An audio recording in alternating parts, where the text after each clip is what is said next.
Do you think yourself safe? Do you think yourself protected? What happens when the might of industry becomes too meager? What happens when the race of power becomes a race for survival? What happens when the victory is no longer enough to satisfy? When the coal and the ash and the soot become obsolete, and the brass tubes of a furnace spark too small a flame? What would you do with a power so great it can turn the heads of angels and demons? A world of industry, fueled by greed, fed by spite, and at the center of it all, a fuel that all men crave. 15th of August, 1789, England.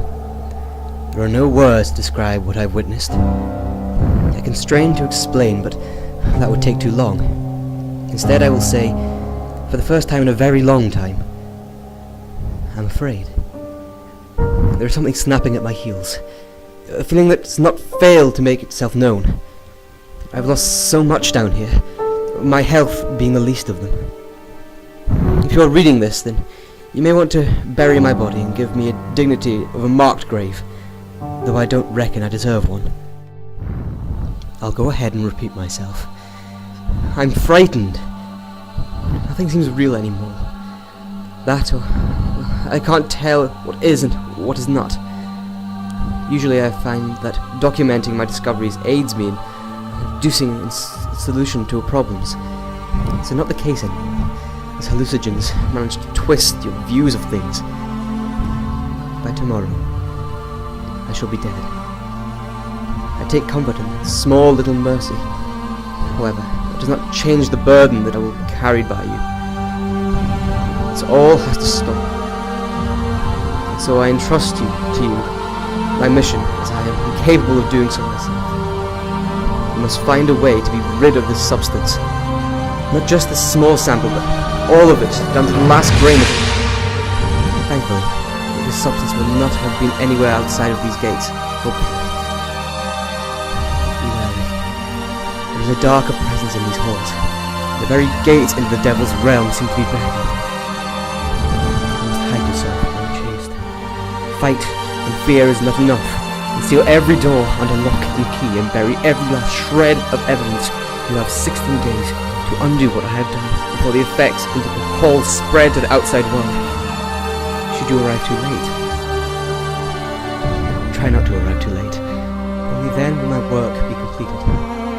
And you safe. I would try to give you comfort, but I have no way of comforting given the circumstances. I'm so very sorry for what I've done. Redeem me, friend, and don't let me die for nothing. I will try to explain the unexplainable within this phrase. Ergo. Therefore, because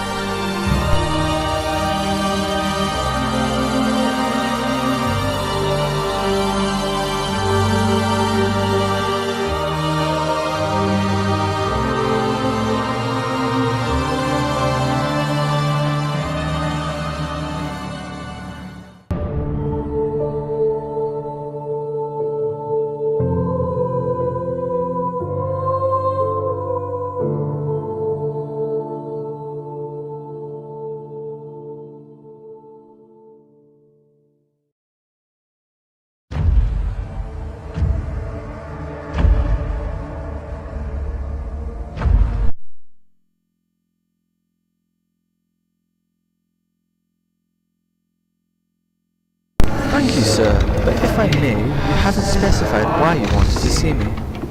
There is some rather troubling news from a certain individual I've met recently. I won't tell you the finite details. I will say that I need a second pair of hands to solve this. I would be glad to help, sir. That said, what is the troubling news? An old acquaintance has been raving on about a new source of fuel he claims to have discovered. to his identity lies in the word claim.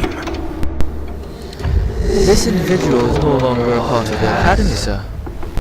That is none of your concern. Your concern is to find him, loosen his tongue on the matter, and strike a deal in exchange for his research. Understood, sir. Pray tell, is Peter willing to surrender his research? If Claim was willing, McAllen, I would not have called you. You have a reputation for convincing certain individuals. Sir, Peter Claim is a delusional individual with violent tendencies. Would this Academy not be better off concentrating our efforts on something much more realistic? That all depends, McAllen, on whether or not Peter Claim's discovery is true or not.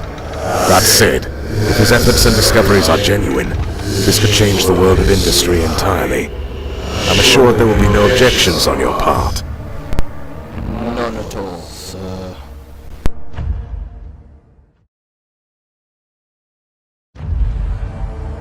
Pay close attention, Quithers. This is where Claim found the first piece. It is here that we will find more. But first a small sacrifice must be made. What sort of sacrifice, sir? Nothing I cannot afford. Why is everything so macabre with these places, sir? You've not said anything of where we are going since you...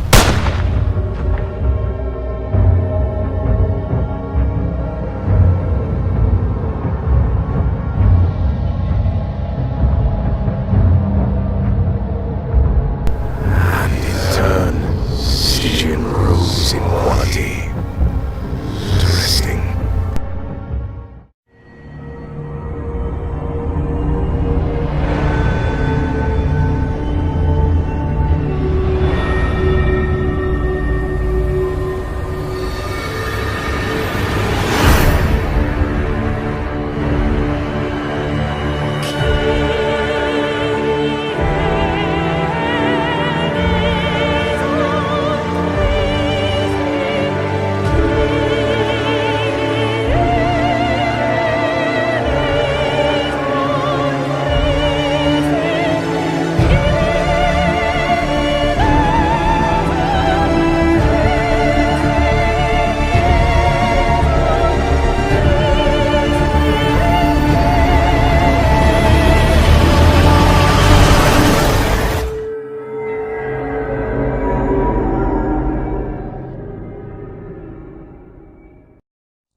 Twinkle, twinkle, little star, how I wonder what you are. Up above the world so high, like a diamond in the sky. When the blazing sun is gone, when the nothing shines upon, then you show your little light. Twinkle, twinkle all the night. Then the traveler in the dark thanks you for your little spark. He could not see which way to go if you did